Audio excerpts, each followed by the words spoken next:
Salut à tous, c'est Botica et je vous fais cette vidéo pour vous présenter une voiture historique qui est la Peugeot Coupé 404 aux multiples records. Avant de commencer à parler des records ou de la voiture, je vais vous expliquer pourquoi la voiture a été conçue. Dans les années 1960, le moteur diesel est encore peu répandu sur les voitures particulières.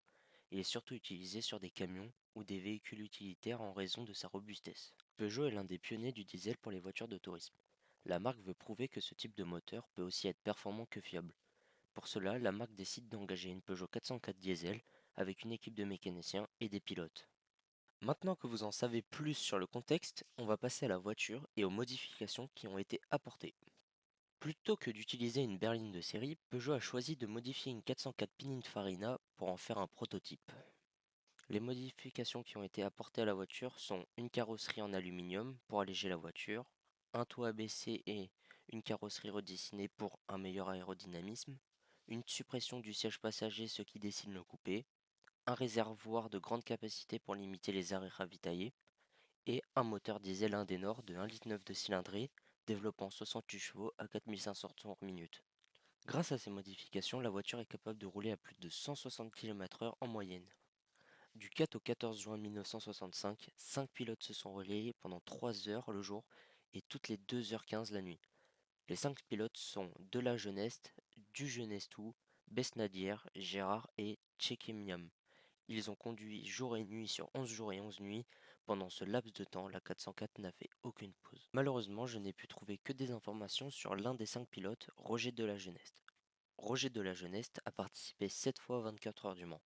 Sa première participation était en 1959 et il a couru au volant d'une Stanguellini 750 Sport Bielbero. Sa deuxième participation sort 2 ans plus tard au volant d'une magnifique Ferrari 250 GT. Une troisième participation en 1962 au volant d'une Simca 1300. Quatrième en 1964 et cinquième participation en 1965 au volant d'une Alpine M64. Sa sixième participation en 1966 au volant d'une Alpine A210, ainsi que sa dernière participation en 1967 toujours au volant de l'Alpine. Je vais vous énoncer quelques records du monde que la 404 a reçus. Elle a parcouru 5000 km à 161,49 km/h de moyenne, puis 10 000 km à 162,37 km/h. En tout, c'est 11 jours de roulage à une moyenne de 160 km/h. Cette voiture a pu battre 40 records du monde en tout grâce à ses 5 pilotes et 25 mécaniciens. Il y avait 5 mécaniciens par pilote, cela était une très grosse organisation. Pour un moteur diesel des années 60, c'est un exploit inimaginable. Cela prouve que le diesel peut être rapide, fiable et endurant. Grâce à cet exploit, Peugeot prouve la fiabilité et les performances du diesel à une époque où personne ne croit et est prêt à faire confiance à ce moteur. Ces records contribuent au succès des modèles diesel de la marque dans les décennies suivantes, notamment avec la 504 diesel, puis la 505 et la fameuse 205 diesel qui deviendra l'un des modèles les plus iconiques de la marque. Bien que cette version spéciale de la Peugeot Coupé 404 soit unique, elle reste un symbole du savoir-faire Peugeot et un tournant dans l'histoire du diesel en automobile.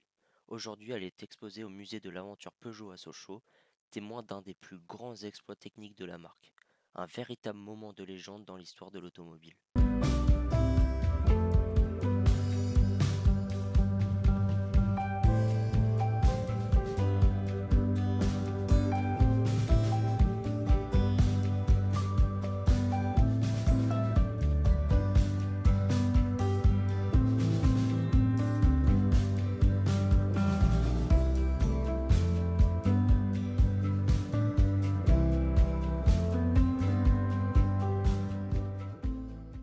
Merci d'avoir regardé cette vidéo et si vous voulez connaître l'histoire d'une autre voiture, n'hésitez pas à le mettre dans les commentaires.